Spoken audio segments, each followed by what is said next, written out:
Bienvenidos a Capital Emprendedor. Hoy en el podcast estoy muy contenta de recibir a un miembro de la comunidad que la verdad es que ha sido un ejemplo y una inspiración para todos y me da mucho gusto el día de hoy compartir su historia. Ella es Celia Navarro, déjenme contarles acerca de ella. Es directora de Atesa. Ella estudió administración pública y le dieron la oportunidad de trabajar en una empresa en donde rompió todos los límites y van a escuchar por qué.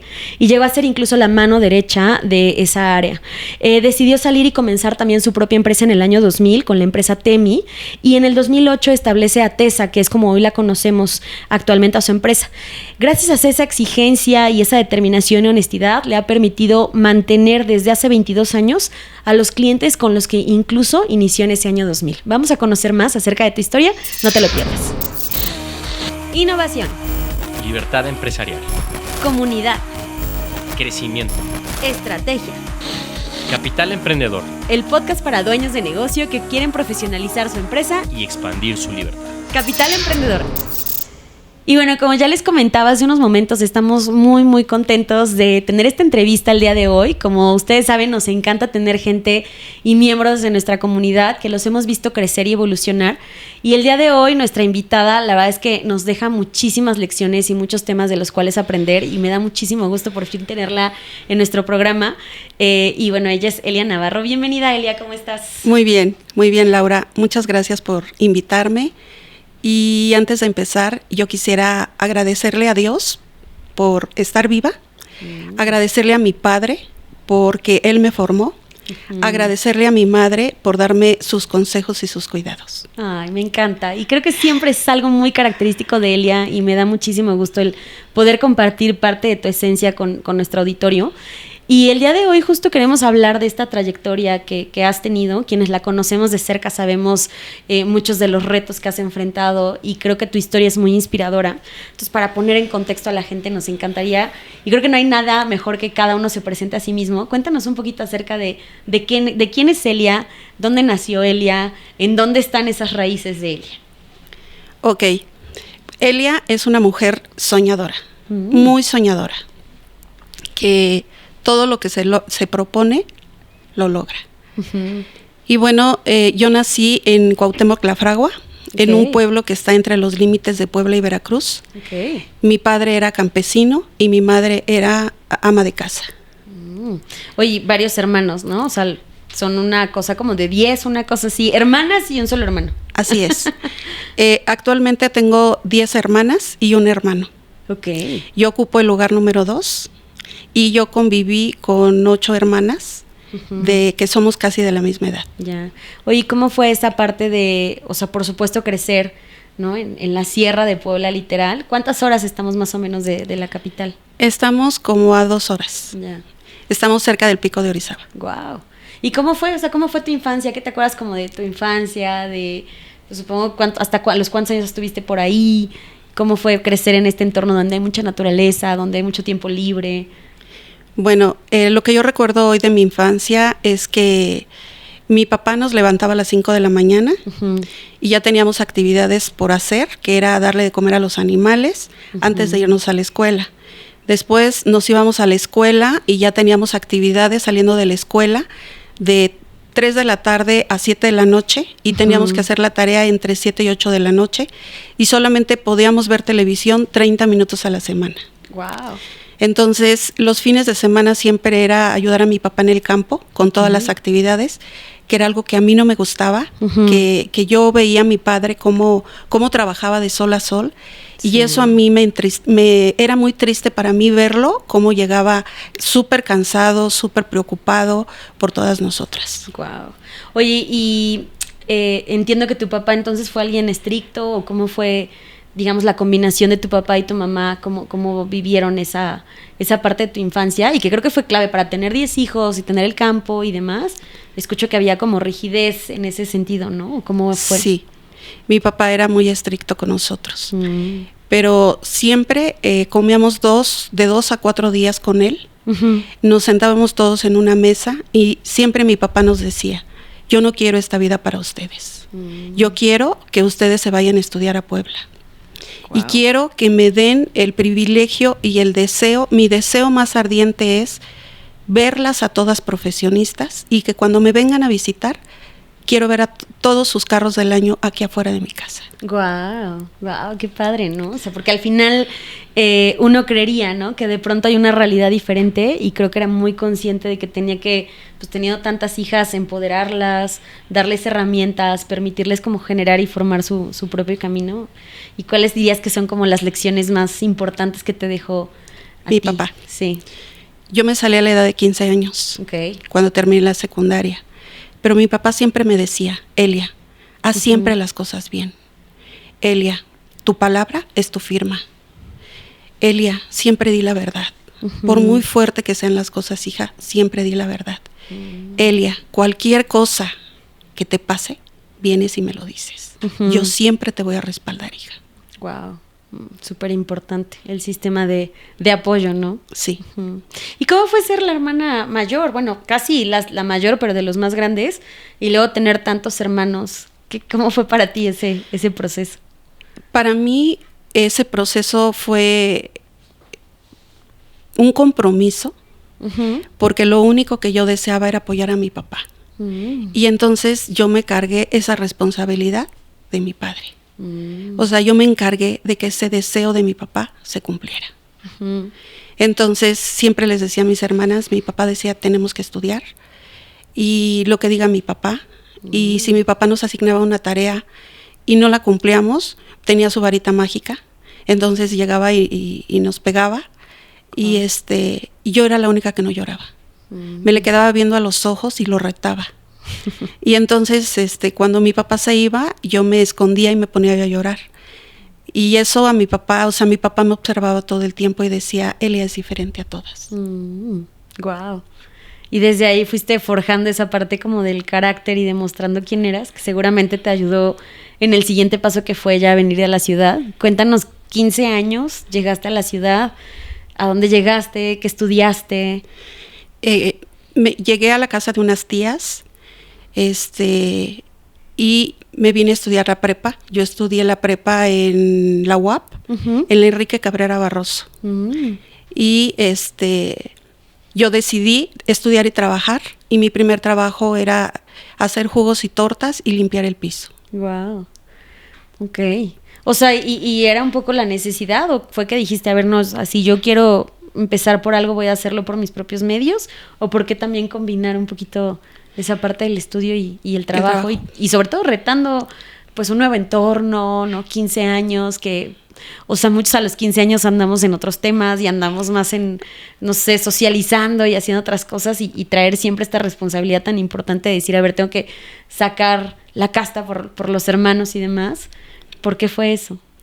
Más que nada porque en mi corazón tenía yo muy grabado que cuando yo estaba con mis papás y mi papá venía a vender todo acá a la ciudad, y cuando mi papá llegaba y nos decía, hijas, me fue mal.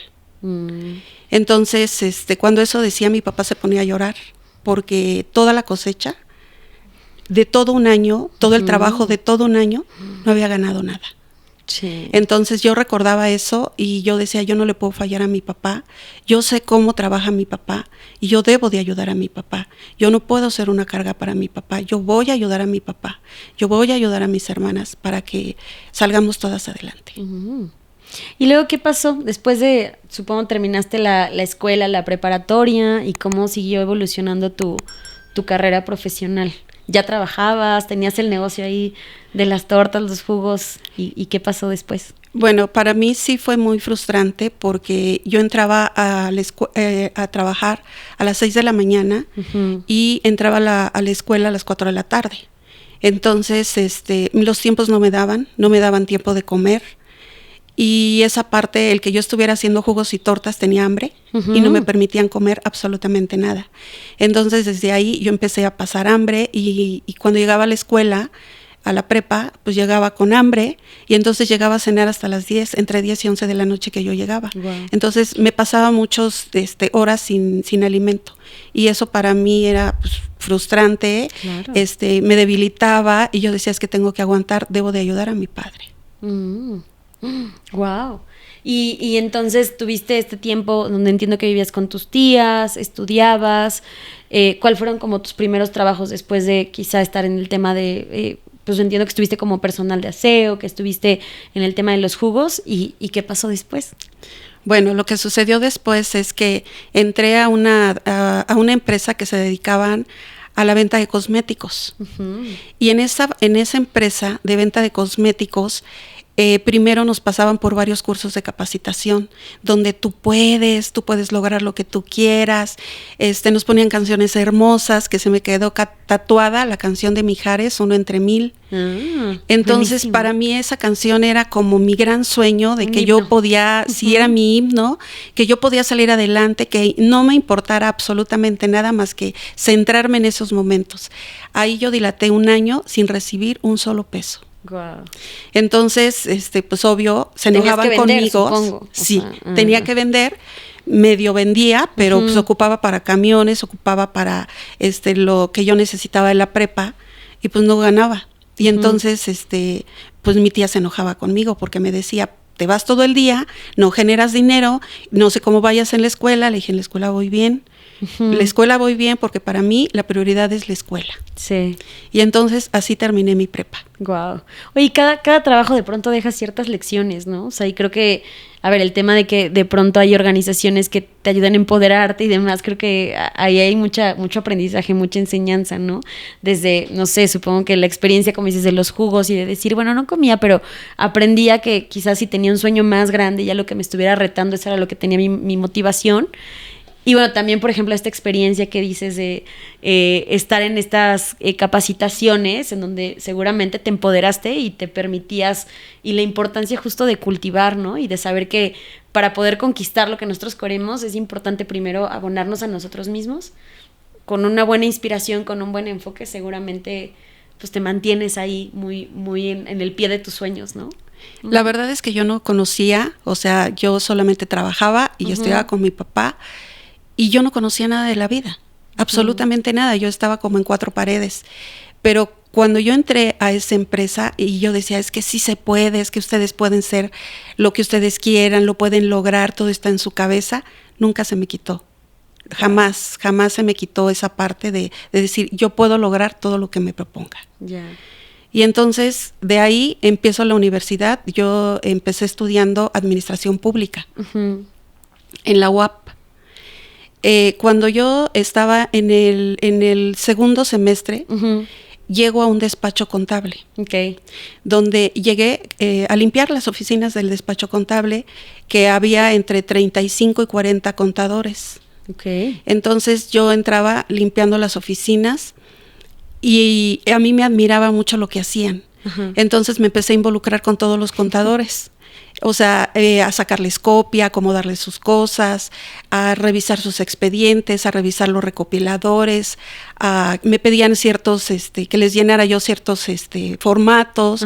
Entonces atendía yo a todos. Y entonces al mes me mandó a traer el dueño.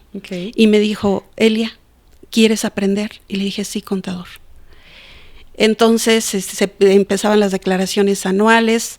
Y a todo les decía que sí, que yo quería aprender. Entonces me pagaban 30 pesos a la semana. O sea que para mí no era nada porque no me alcanzaba para nada, pero no me importaba, yo quería aprender. Entonces el contador me dijo, Elia, cámbiate de carrera. Le dije, no, contador, ya llevo 1 año y ya voy para el 3er semestre. Le dije, yo lo que necesito es terminar la universidad y empezar a trabajar porque yo tengo que ayudar a mi papá. Siempre mi papá estaba presente en mí. Entonces empiezo con los contadores y algo que me agradaba era que yo siempre me iba sin comer. Entonces al ayudarle a todos me mandaban a comprar comida y me regalaban que las barritas, que los pingüinos, que el jugo, y para mí ya eso era un gran alimento. Wow.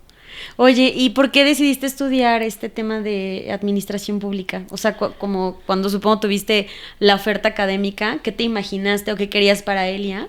¿Y por qué decir, a ver, esto me late, esto me gusta? Porque cuando era niña yo quería ser gobernadora del estado de Puebla. Era mi sueño. ¿Y por qué quería ser gobernadora? Porque quería ayudar a todos los campesinos para que su producto valiera. y para que vieran que era un trabajo muy pesado y muy mal pagado y muy mal recompensado. Sí, y desafortunadamente todavía tenemos esas brechas, ¿no? O sea, tan importantes, y creo que pues sí es un gran tema que tenemos que ir abordando, y me gusta que hoy quizá ya con esta óptica mucho más integral, ¿no? Empresaria y demás, pues quizá ya tienes un enfoque y mucho más empatía hacia aquello que va pasando, ¿no? Y no solamente centrarnos en el día a día y en la empresa, sino que seguramente hay un panorama muy grande de lo que ves a tu alrededor, ¿no? Y eso forja empatía, ¿no? Sí. Mi tema era mi papá. Yo quería ayudar a mi papá. Wow. Sí. Y entonces te dan la oportunidad, empiezas a pues colaborar, empezar a hacer un poquito más que solamente ayudo por aquí, ayudo por acá. ¿Y qué pasó? Bueno, pues lo que sucedió fue que después de los 3 meses, Ajá. me corrieron de donde vivía porque yo llegaba muy tarde a la casa. Ya. Ya no vivía con mis tías, vivía con unas primas, me corren y le dije, contador, me acaban de correr y no sé dónde voy a vivir. Uh-huh. Y me dice, ¿y qué piensas, Elia? Le dije, pues que necesito dónde vivir. Y me dice, pues hay que ir a rentar. Le dije, no, contador, porque ese dinero se tira a la basura. Entonces, ¿qué quieres? Pues me quiero comprar un departamento. Me dice, ok, te voy a ayudar, vamos a hacer todos los papeles. Y cuando tenía yo 19 años, obtuve mi primer departamento. ¡Guau! ¡Qué padre! ¡Qué padre! O sea, tuviste también ángeles ahí que se te cruzaron, sí, y que te ayudaron y que confiaron en ti, que supongo que tuvieron las ganas, tuvieron la pasión y dijeron, órale, vamos, o sea... Le echaba muchas ganas y el contador siempre me decía, Elia, tú vas a ser grande. Y yo le decía, contador, se burla de mí. Y me decía, no, es que de verdad le echas muchas ganas y aprendes rápido. Entonces, uno de mis principales valores es que soy muy aprendedora. Ya. Cuando algo me llama la atención, aprendo muy rápido. Y aparte se me quedan muy rápido, o sea, te puedo recordar fechas de un año atrás, o sea, donde estaba, documentos, etcétera. Entonces, se me facilitaba mucho. Wow. Entonces, y atendía a todos, entonces decía, ¿cómo le haces para atender a todos? ¿Cómo te acuerdas dónde está cada expediente de cada uno? Sí. ¿Cómo te acuerdas de esto? Decía, contadores, que me gusta lo que hago. Ya. Y ya a los 6 meses empecé con mis primeros clientes de contabilidad.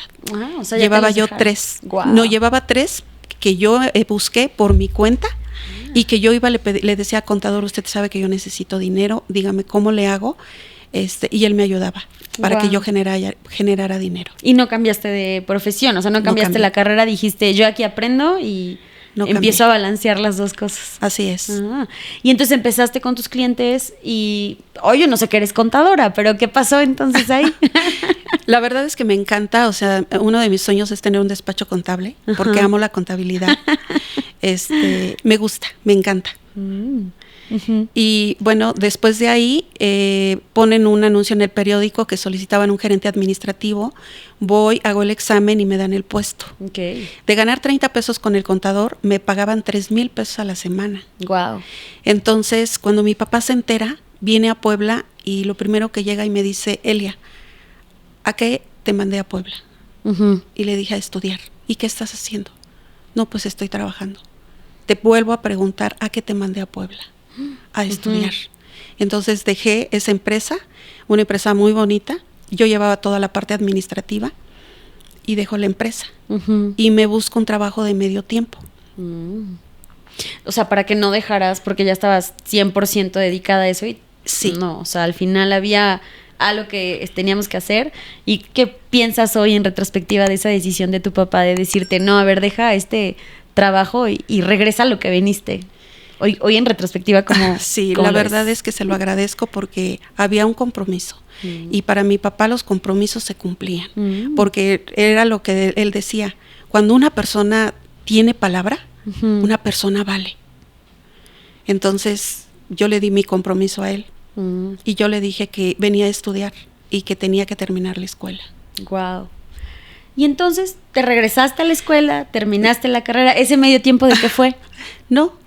Ese medio tiempo llegó a una empresa de lo que ahora yo me dedico, de mantenimiento industrial. Okay. Yo llego limpiando las oficinas porque no me daba tiempo porque era medio tiempo.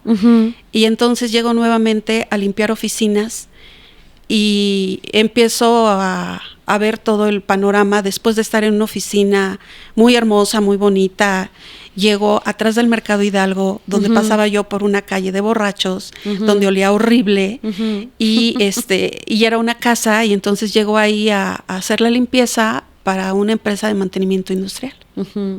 Sin saber mucho Sin saber ni nada. Nada. Entonces llego a esa empresa y literal me recibe el dueño y me da las actividades, y al otro día, a mi segundo día de trabajo, yo escucho que el dueño está peleando con alguien, ¿no? Y entonces pues yo estaba haciendo la limpieza y empiezo a escuchar que los impuestos, que el IMSS, que Hacienda y que no sé qué, y total que estuvieron discutiendo largas horas. Y entonces cuando se va el contador, yo llego con el señor y le dije: señor, yo acabo de entrar ayer, escuché lo que estaban hablando y quiero decirle que yo le puedo ayudar. Se empezó a reír y me dijo: ¿tú? Le dije: sí, claro, yo le puedo ayudar. Me dice: total, ¿qué pierdo? Eres la de la limpieza, ahí están todos los papeles, chécalos. Y entonces yo los empiezo a revisar, le hablo al contador y le dije: contador, estoy en este trabajo, ¿me puede ayudar? Y me dijo: tráeme todo. Y lo revisamos. Wow, uniste los puntos. Sí. O sea, dijiste: a ver, veo que hay atrás, y empiezo a ver y empiezo a sacar un poquito de la historia de todo, y te apalancaste un poco de experiencias pasadas con este gran impulsor que fue el contador. Sí. Y te lo sacó.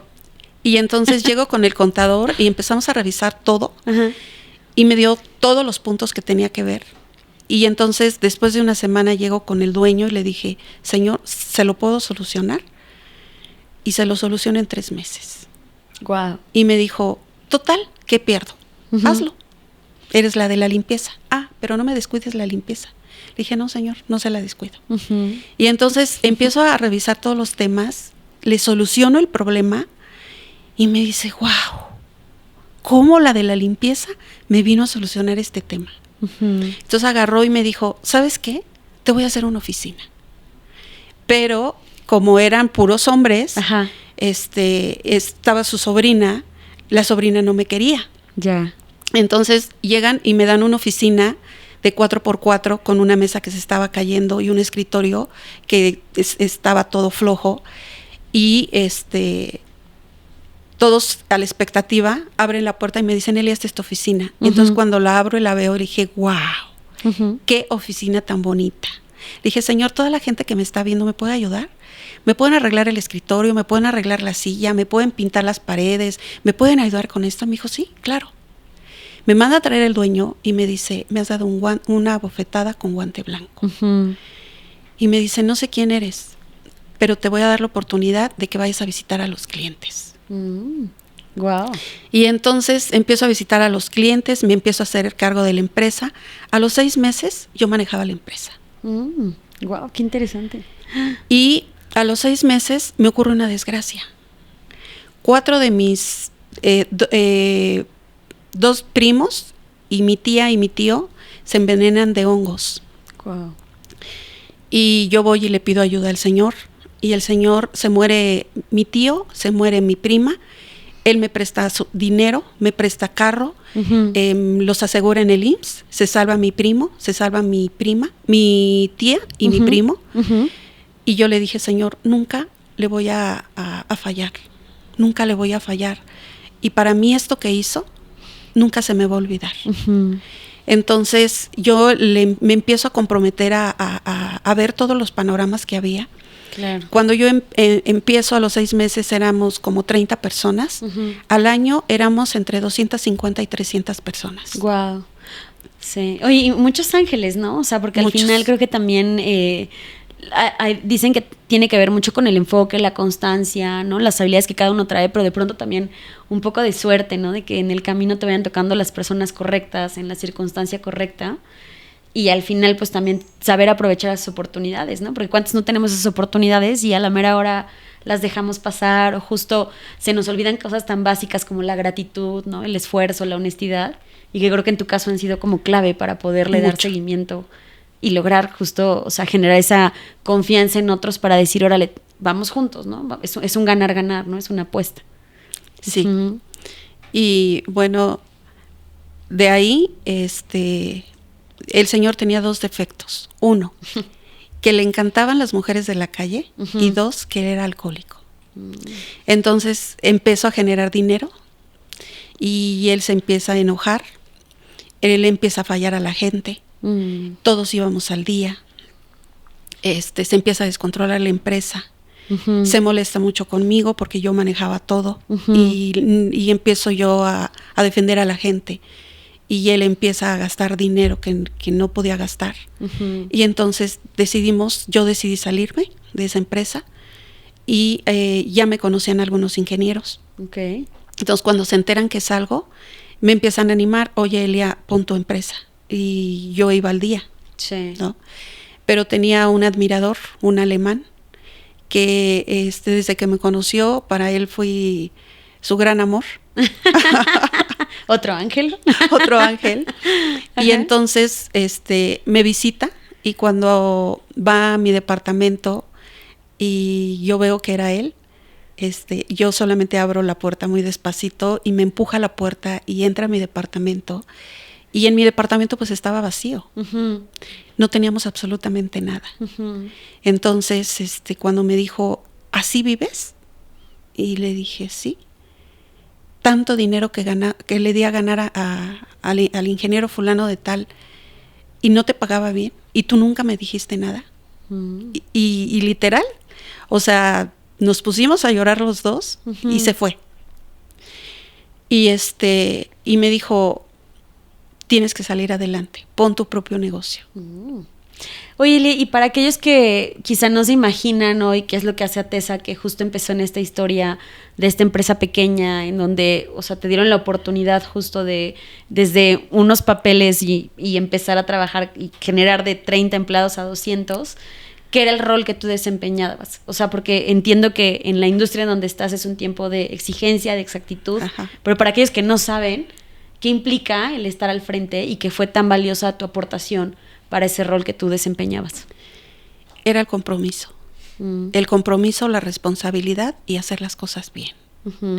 Decir siempre la verdad. Entonces, en la industria, lo único que tiene uno que hacer es eso, cumplir. Sí, porque entiendo que no es lo mismo decir: ay, te lo entrego 10 minutos tarde, a saber que estás parando una planta de producción y que cada minuto que pasa pues se convierten en multas, se convierten en, ¿no? En literal miles a veces millones de pesos, y te pasas una hora, ¿no? De la promesa que hiciste de entregar a tiempo o en forma, ¿no? Sí. Y eso tú estabas como muy enfocada en decir: yo cumplo porque cumplo. Así es, así es. Sí. Oye, ¿cómo es ese mundo de ingenieros? O sea, pienso un poco que, y más en, o sea, no sé, 20, 30 años atrás, que es un mundo donde el hombre, el ingeniero, es el que manda, y de pronto llega Elia, o sea, recién egresada, diciéndoles: a ver, ingeniero, vente para acá, para acá. ¿Cómo fue eso para ti? ¿Y qué se necesitó de ti para poder cuadrar a todas estas personas? Carácter. De mí se necesitó carácter. Sí. ¿De dónde saqué tanta fuerza? De verdad, hoy te puedo decir, yo no sé qué hago en esta empresa. En una empresa de hombres, en una empresa donde el trabajo, los minutos son vitales, donde ponen en mí una responsabilidad de muchísimos millones de pesos atrás de mi espalda, y donde confían en mí. Hoy te puedo decir que desde que empecé, porque yo empecé con Temi, Atesa es la segunda, desde hace 24 años, aún considero y aún tengo los mismos clientes. ¡Guau! O sea, gente de 22, 24 años. Así es. Wow. Oye, ¿y justo cómo nace? O sea, ¿cómo pasa esa evolución de, pues te vio el ingeniero y supongo que fue un ángel que te empujó, te impulsó, te retó? ¿Qué pasó? Estamos intrigados todos. Bueno, de ahí yo empiezo a vender pintura, escobas, todo lo que necesitaran, empiezo vendiendo cosas. Ajá. Y entonces... Como un proveedor. Como proveedor, o sea, yo iba, compraba y lo revendía.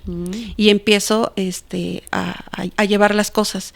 Pero acá lo interesante de todo es que yo vivía en Bosques de San Sebastián y la zona industrial está por ese lado. Entonces yo me iba caminando a dejar mis cotizaciones, caminando a dejar todo lo que compraba para que me resultara un poco, y así me la aventé 2 años. Wow. Y entonces un día un domingo a las 10 de la noche, Ujú. me marca este ingeniero y me dice, Elia, hay un proyecto. Domingo a las 10 de la noche, y yo dije, ¿en qué planta? Me da el nombre de la planta y me dice, ¿en qué tiempo llegas? Le dije, llego en 30 minutos. Ujú. Entonces llego y me empiezan a mostrar los planos y empiezo a cotizar, y ese es el primer proyecto que me dan. Guau. Y ahí es donde nace Temi. Es donde nace Temi. Guau. Y confía en ti porque supongo que tenía otros proveedores, pero justo estas características. Y yo creo que ahí resalto mucho, ¿no? El poder del emprendedor, que el que está cercano, el que tiene ganas, el que tiene estas ganas de superarse y de hacer las cosas diferente. A veces no necesitas, supongo, porque ni un nombre, ¿no? Ni una tarjeta, ni nada. Creo que a veces confían mucho más en la persona, ¿no? Y en lo que es capaz de hacer, que creo que fue lo que tú demostraste a través de todo ese tiempo. Sí, porque a todo lo que yo me comprometía lo tenían en tiempo y en forma. Ujú. Todo. Guau. Era todo, absolutamente todo. ¿Y no te fuiste de espaldas? ¿No te dio miedo el que te dijeran, a ver, ahí, o sea, no es lo mismo decir compro, vendo y pues, o sea, cualquier cosa a decir, a ver, aquí hay un proyecto, aquí está el plano? ¿Cuál fue tu sensación y No, la cómo no verdad, paniquearse? la verdad es que yo no tenía dinero. Ajá. Yo tenía un novio en ese entonces que él me prestó para que yo iniciara mi primer proyecto. Y literal, o sea, él me decía, ¿y si no me pagas? Yo le firmé documentos, le firmé pagarés, donde si yo no le pagaba, estaba vendida de por vida hasta que yo le terminara de pagar. Ujú. Entonces, no tenía miedo porque yo ya me había arriesgado muchísimo. Yo estaba en Volkswagen y en Volkswagen eran muy estrictos. Entonces conocía reglas, conocía cómo se tenían que manejar las cosas. Entonces no tenía miedo, ya tenía contactos, ya sabía dónde comprar, ya sabía quién nos podía ayudar. Entonces ya tenía todos los contactos, pero había el tema de económico, que Claro. yo tenía que cumplir, tenía que pagar en tiempo y en forma y en ese momento. Guau. Y supongo que ese proyecto salió padrísimo y dio pie a otras cosas. Sí, la verdad es que yo termino ese proyecto y me pagan ese proyecto, al mes me pagan ese proyecto y ya al mes me vuelven a pagar el mismo proyecto. Ujú. Y entonces a mí me conoce su jefe de él y me dijo, ¿eres Elia? Sí. Mucho gusto, yo soy el ingeniero fulano de tal, que estoy el encargado de ingeniería de planta, y te voy a decir solamente una cosa, a mí me dices una sola mentira y no te quiero volver a ver aquí en esta planta. Ujú. Ujú. Entonces ya vi que ya terminaste el proyecto, entonces pues vamos a ver qué otros proyectos tenemos. Ujú. Entonces a mí me pagan una cantidad fuerte, yo pago y literal me quedo con el 1% porque no hice bien mis cálculos y me quedo con el 1%. Y ya a los 8 días recibo otra vez esa misma cantidad en mi cuenta bancaria. Entonces esa noche mi cabeza pensaba, ¿lo devuelvo? Ya. ¿Me lo quedo? O sea, se equivocaron y te lo pagaron. Y me lo dos pagaron veces. 2 veces. Ajá. Entonces yo dije, Dios mío, ¿qué debo de hacer? Inmediatamente vinieron las palabras de mi papá, Elia, haz siempre las cosas bien. Ujú. Entonces después de 2 días fui y llego con el ingeniero y le dije, ingeniero, me pagaron doble. Ujú. Oye, eso no es posible, esto no ocurre acá, ¿cómo crees? Y le dije, me pagaron doble, ingeniero, y vengo a devolver este dinero que no es mío. Entonces le habla a su jefe, que era un canadiense, y me dice, ¿estás segura de lo que estás diciendo? Le dije, sí, señor, vengo a entregar el dinero. Empiezan a indagar y después de una semana se dan cuenta que no había sido la única que le habían pagado doble, sino habían sido más proveedores y que la única persona que había devolvido el dinero había sido yo. Wow, sí. En ese momento yo me encuentro al director de finanzas y me dijo, ¿por qué no viniste y me dijiste lo que estaba pasando? Le dije, señor, es que yo al único que conocía era el director de planta. Sí. No conocía a nadie más. Y me dice, me acaban de correr por tu culpa. En ese momento me sentí tan mal y tan triste, porque por mí habían sacado a alguien que no sabía, y esa parte era la que me movía, ¿no? Claro. Entonces, a partir de ahí, el director dijo que todos los proyectos eran para Elia Navarro. Wow. No eran para Temi, eran para Elia Navarro. Y pues me conoció la dirección, me conoció todos los de finanzas, los de compras, y así empieza Elia Navarro con proyectos. Wow. Todos los proyectos eran para mí y el ingeniero siempre me decía, Elia, una sola mentira y te vas de aquí. Sí. Entonces sabía que no podía decir mentiras, sabía que tenía que ser aplicada en todo lo que me decían y tenía que cumplir en tiempo y en forma, y que si había algo que estaba mal, yo tenía que reportarlo. No me importaba quién me llevara entre los pies. Claro. Porque era mi compromiso el decir siempre la verdad. Sí, y los valores fundamentales, ¿no? O sea, que creo que en el día a día a veces se nos hace fácil, ¿no? Saltarnos ciertas cosas, y creo que rescato mucho esta parte de que es importante regresar a aquello que es la esencia, aquellas cosas que son básicas y que como seres humanos generan la buena y sana convivencia, pero a veces esas cosas tan sencillas marcan toda la diferencia. Oye, y pasando en el tiempo, ¿no? O sea, entiendo después, pues por supuesto nace Atesa, ya entendí de dónde viene esa parte del éxito, empiezas a tener familia. ¿Y cómo fue? Porque creo que hay muchas mujeres hoy que se identifican con el tema de el éxito profesional o la vida personal. ¿Cómo fue para ti compaginar estas dos etapas de la vida, de la familia, ser madre, en tener una empresa que demandaba, ¿no? En ese momento de ti, porque como bien lo dijiste hace un momento, te daban a ti los proyectos, no tanto a la empresa, ¿no? Así es. La verdad es que yo tomo la decisión de tener un hijo a los 30 años. Y fue una decisión que yo quise tomar. Y me da depresión posparto. Yo no sabía, mi hijo me sale enfermizo y me tardé 2 años con él en el hospital. Fue muy complicado estar en la empresa y estar con mi recién nacido. La verdad fue algo que me marcó la vida, y luego lloraba por todo, porque no sabía qué era lo que me sucedía.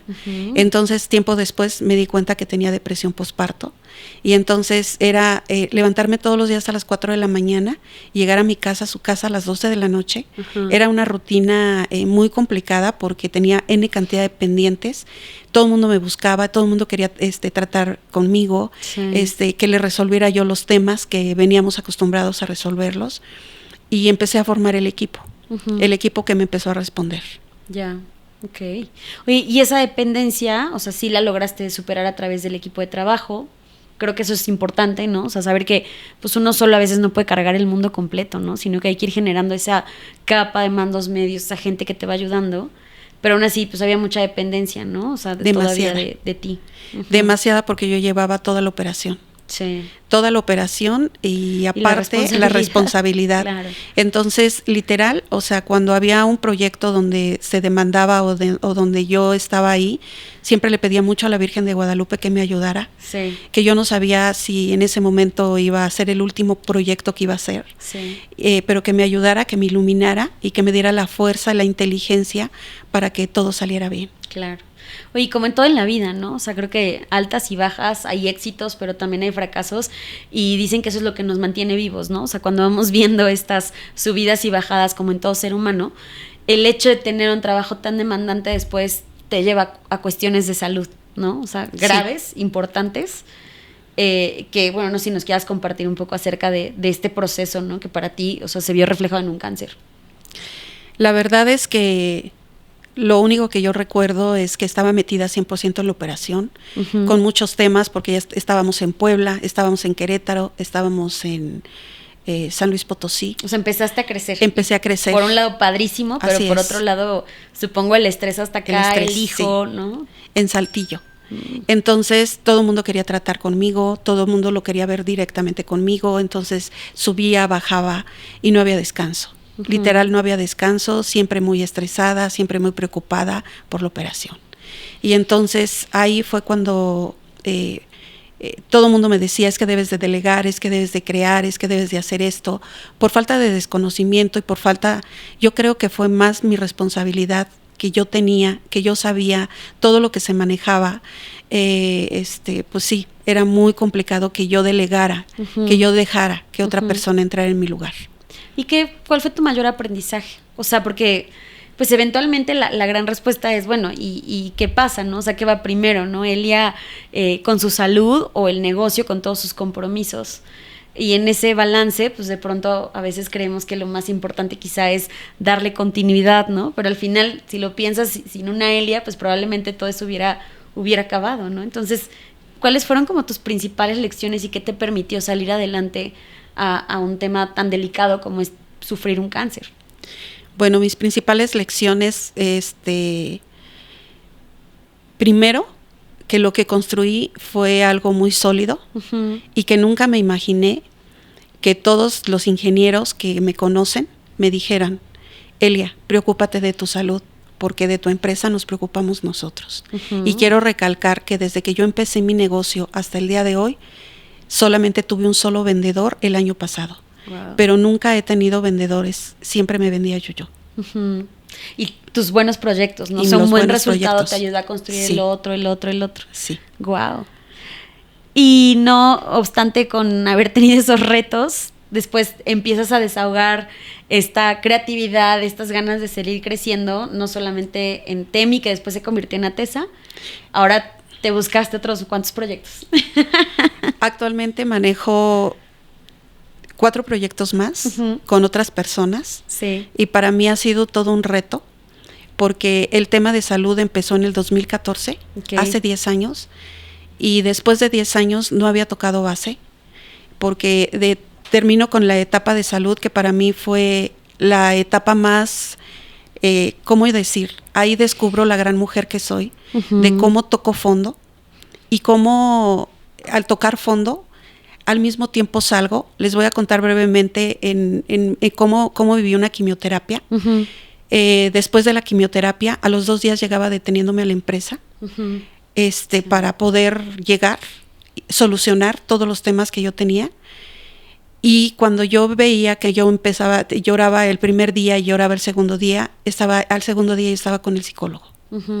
Entonces, y seguía llorando, empezaba a pedir ayuda por teléfono de las personas que me conocían, que me regalaran una llamada, que me regalaran una oración. Pero lo que más me partía era mi hija.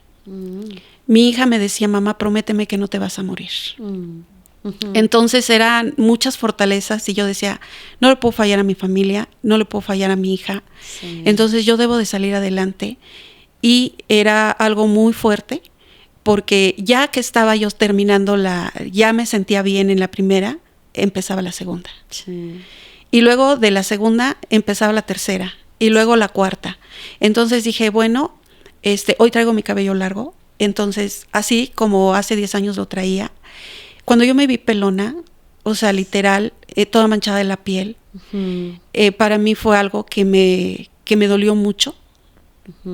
Y empecé a decir: yo voy a salir adelante de esta. Entonces, cuando yo termino las quimios, yo pensé que ya la había brincado. Y cuando empiezo las radiaciones, 25 radiaciones, me queman la parte de la garganta y yo no podía pasar ni agua. Había días que no podía pasar agua porque el dolor era muy intenso. Sí. Y entonces, bueno, cuando terminó las radiaciones, yo pienso que ya la había brincado y que ya esa parte ya era fácil y que ya lo demás era fácil. Empiezo a hacer ejercicio porque yo amo hacer ejercicio. Me encanta el Tai Chi y el Kung Fu. Y empiezo a hacer ejercicio. Y me empiezan a decir: estás joven, ¿por qué no te pones la prótesis? Y yo obedezco. Pero para mí esa parte fue la que me dejó marcada para toda mi vida. Wow. Porque yo había pasado dolor. Pero cuando empiezo con la etapa de la reconstrucción, ahí fue cuando yo me quebré y cuando dije: no puedo más. Era un dolor tan intenso y tan fuerte que cada vez que me infiltraban, me tenían que internar 3 días para el dolor. Wow. Porque era muy intenso el dolor, que no soportaba, que no aguantaba mi espalda absolutamente nada. Una vez que llega al punto de que ya estaba listo para poner el implante, se truena. Y empezar de cero. Y entonces en una de las cirugías yo empiezo a sangrar y no me paraba la hemorragia. Me bajan rápidamente al quirófano y dije: ya me morí, estoy muerta, le he fallado a mi hija. Entonces la verdad es que fue un momento donde yo aprecié la vida y dije: no me vuelvo a hacer ninguna cirugía. Entonces empecé a ver que mi hija me necesitaba y que lo único que me importaba era recuperarme y salir de ahí. Y literal, yo cambio la cama de un hospital por irme a BNI. Padrísimo. O sea, me quedo con esta parte de cuando tienes un gran por qué o un para qué, que en tu caso tu familia, tus hijos, creo que encuentras esos cómos, ¿no? Y a veces sí. Eso es lo que nos mueve, ese propósito que no necesariamente tiene que ver con transformar el mundo, sino transformar tu propio entorno, aquello que te mueve, aquello que te inspira, y que a veces es bueno reconocerlo, tenerlo cerca para saber cómo aprovecharlo en esos momentos de tormentas y saber que eso puede ser el ancla perfecta para salir adelante, ¿no? Sí. Y no perder ese rumbo, porque a veces es muy fácil soltar, y más con tantas actividades, con tantos retos, con la velocidad del mundo, pues se nos olvida que es realmente importante y aquello que pueden ser nuestras mejores anclas, ¿no? Sí. Wow. Demasiado. Y BNI es esta organización que te ayuda a hacer networking, te abres al mundo, te abres a más negocios y sí. A las andadas otra vez. Pero bueno, para mí marcó mucho la vida entre la cama de un hospital y llegar ahí, porque me encuentro con un coach. Y ese coach me dijo, ok, hoy lo conozco, y me dice, mañana se abre un capítulo de BNI y quiero que estés ahí. Y mañana hay un curso en el TEC de Monterrey de líderes y quiero que te anotes. En ese momento me inscribí, o sea, no lo pensé, me inscribí y al otro día fui a la entrevista a BNI, a la primera entrevista a BNI. Entro a BNI, pero yo seguía con el tratamiento de salud. En BNI sesionábamos los jueves. Y entonces el tema de salud era los jueves y yo lo cambio para martes. Y literal, pues yo llegaba a BNI deteniéndome, con un dolor impresionante, que cuando me pasaban el micrófono no se me entendía nada. Y todo el mundo me decía, es que nada más de ver tu cara, o sea, nos das terror. ¿Por qué? Porque no sabían si llegaba enojada, si llegaba, no sé, algo me sucedía, pero yo a nadie le decía absolutamente nada. Yo solamente llegaba deteniéndome literal y yo decía, yo voy a estar acá, yo quiero esto para mi vida, yo no quiero estar en una cama de un hospital y yo decido ser una empresaria y voy a lograrlo, y voy a lograrlo, y voy a lograrlo. Y eso te sacó adelante, supongo. Y eso me sacó adelante. Wow. Eso me sacó adelante. Y yo creo que esa es una filosofía de vida que diría quien te conoce sabe que siempre tienes esta determinación y estas ganas de decir, a ver, es allá donde quiero llegar y con ese punto en el futuro es donde vas construyendo y donde te vas agarrando de esta inspiración. Reconozco también muchísimo esta parte de la apertura, decir, no lo sé, no lo conozco, pero vamos a probarlo, vamos a estudiarlo, vamos a experimentarlo, y no estas personas que son el producto terminado donde dice, eso ya lo viví, eso no funciona, sino esta apertura creo que también te ha permitido pues desplegar muchas otras cosas de Elia, ¿no? Conocer muchas facetas en muchos sentidos y que seguramente te llevan nuevas aventuras. Soy muy arriesgada en todo. Me gusta, me encanta el riesgo y soy amante de aprender, de aprender cosas, y yo lo tomo todo. Todo lo que me ponen en mi camino para aprendizaje lo tomo, y yo digo qué me funciona y qué no me funciona. ¿Y hoy en qué aventuras estás? Hablando como de estos nuevos emprendimientos, o sea, bueno, hablaste de que a lo mejor hay otras sociedades y demás. Hoy, ¿qué sigue para ti en toda esta experiencia que nos has contado? Y porque hay muchísimos aprendizajes de lo que nos acabas de compartir, pero sé que la historia pues, seguramente no es aquí, ¿no? O sea, es todavía mucho que construir. ¿En qué nuevas aventuras estás incursionando? Bueno, aparte de eso, yo pensé que ya había pasado mi etapa de donde yo ya había pasado segundo pleno, y me empiezo a convertir en una empresaria, empiezo a descubrir el mundo. Y cuando ya tenía un año empezando a estudiar, entro a Innovarte y empiezo a ver otros panoramas, cómo mejorar como empresaria, qué hacer y qué no hacer. Muere mi papá. Se me acaba la vida. Se me acabó la fuerza. Ya no me importaba nada. Entonces, dilaté 3 años con 6 meses con ese dolor que no podía, que mi corazón estaba destruido. Wow. Y el año pasado toqué fondo. Entonces, la verdad es que en diciembre del año pasado, el 24 de diciembre del año pasado, sané. Y yo hoy puedo decirte que estoy muy ansiosa en comerme el mundo, en ver en qué me voy a convertir.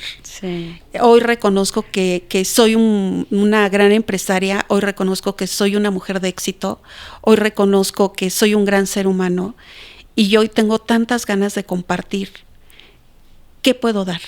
¿A quién puedo ayudar? Sí. ¿A quién puedo poner un granito de arena? ¿En qué me quiero convertir? Bueno, me quiero convertir en una mujer que dé un consejo, que pueda aportar a un emprendedor una enseñanza de vida, Sí. y que pueda yo ser una gran amiga. Wow, súper padre lo que nos acabas de compartir. Yo creo que justo, ¿no? O sea, lo sigo pensando durante toda esta entrevista, que toda la vida tenemos altas y bajas, ¿no? Que es muy importante el reconocer que no siempre podemos estar arriba todo el tiempo, pero que también de esas caídas tenemos grandes oportunidades para aprender, para sacar muchas lecciones. Creo que eres un ejemplo tanto de esta constancia, ¿no? Esta disciplina y lo que esa constancia, disciplina y enfoque te puede llevar, pero también de muchos valores que tienen que ver como la honestidad, ¿no? O sea, la transparencia, la lealtad, para que cosas muy básicas que decía nos ayudan a salir adelante y que seguramente pues marcarán, ¿no? Me encanta esta nueva etapa en donde dices ahora ya no solamente es lo que yo recibo, sino lo que yo puedo dar al mundo, que también es parte de lo que a veces se nos olvida, ¿no? Y por supuesto hacerlo primero con nuestro entorno, con tus colaboradores, que sabemos que también son parte fundamental y que más que colaboradores son parte como de la familia, ¿no? Y todos se sienten por eso muy identificados contigo.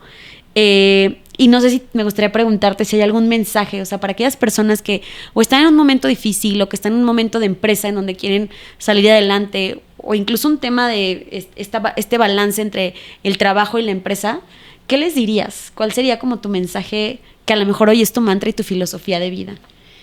Lo que yo les diría es que hagan su rueda de la vida. Uh-huh. Que tengan bien claro que todo en la vida es un equilibrio. Y yo no tuve un equilibrio, por eso tuve mi tema de salud. Claro. Entonces, que tengan cuál es mi rueda de la vida, pues es mi salud, son mis amigos, es mi pareja, mis hijos, las cosas que me gusta hacer, Sí. A dónde me gusta divertirme, qué quiero estudiar, en qué me quiero convertir. Entonces, ¿qué nuevas cosas voy a aprender? Uh-huh. ¿A qué me voy a dedicar en los próximos 10 años? Sí. Y entonces, el mensaje que yo les diría es, tengan un equilibrio, porque cuando uno tiene un equilibrio, está uno bien. Sí. Pero si no tiene uno salud, no somos nada. Buenísimo. Pues muchas gracias, Celia. La verdad es que ha sido muy inspirador el poder platicar contigo. 2 últimas preguntas que nos encanta hacerle a nuestros miembros de la comunidad. Si pudieras llevarte un libro, una película, una canción a una isla desierta, ¿cuál sería esa libro, película o canción que te llevarías? ¿Y por qué? Yo me llevaría el libro de Pleno. Uh-huh. Ese libro lo recomendó el gobernador. Uh-huh. Y me llamó la atención. Ese libro habla literal, de la vida de un empresario, de cómo inicia y cómo perdió el equilibrio. Y al final tiene muchos mensajes de vida que son útiles para todos nosotros. Y la verdad es un libro que tienes que tener al lado de tu buró para que en un momento gris de tu vida lo puedas hojear y puedas salir adelante. Padrísimo, me encanta. Ya lo quiero leer, Pleno. Pleno, muy bien. de Coeto. Ah, padrísimo. Y si pudieras poner un mensaje en algún lugar, no sé, es una red social, es un espectacular gigante que todo el mundo puede ver, ¿qué diría ese gran espectacular? Dios está en ti. Descubre adentro porque Dios eres tú. Qué bonito. Qué bonito. La verdad es que ha sido muy padre poder platicar contigo. Teníamos muchas ganas y yo conocía tu historia por fragmentos porque habíamos tenido oportunidad de escucharte en diferentes espacios. Creo que hoy que la narramos fue muy enriquecedor conocer esta historia de vida, esta historia de éxito y que seguramente pues, seguirá habiendo altas y bajas, pero estoy segura que con esta esencia que eres, seguramente podrás sortear eso y mucho más. Te agradezco infinitamente el que hayas compartido pues parte esencial de ti. Espero que lo hayas disfrutado igual. Muchas gracias. Sí. Gracias por invitarme. Gracias porque pueda ayudar a alguien, que esta historia alguien lo pueda escuchar y que si a alguien yo puedo dar un consejo de tema de salud de lo que yo viví, estoy abierta. Porque hay muchas cosas que no sabemos, que desconocemos, uh-huh. pero que ya las pasé puedo compartirla sin ningún problema. Muchísimas gracias. Pues muchas gracias por compartirnos. Muchas gracias a todos los que estuvieron en este podcast y pues les agradecemos mucho. Ya saben que nos pueden dejar sus comentarios. ¿Qué les pareció esta charla? ¿Con qué aprendizajes te quedas? Que seguramente fueron muchos. Compártenoslos a través de nuestras redes sociales. Acuérdate que estamos en Facebook, en Instagram, en LinkedIn como innovarte.mx y por supuesto escucha este podcast, recomiéndalo. Si sabes de alguien que le puede ayudar y que le puede sumar en su vida, pues te invitamos a compartirlo y nosotros nos escuchamos en la próxima. Saludos.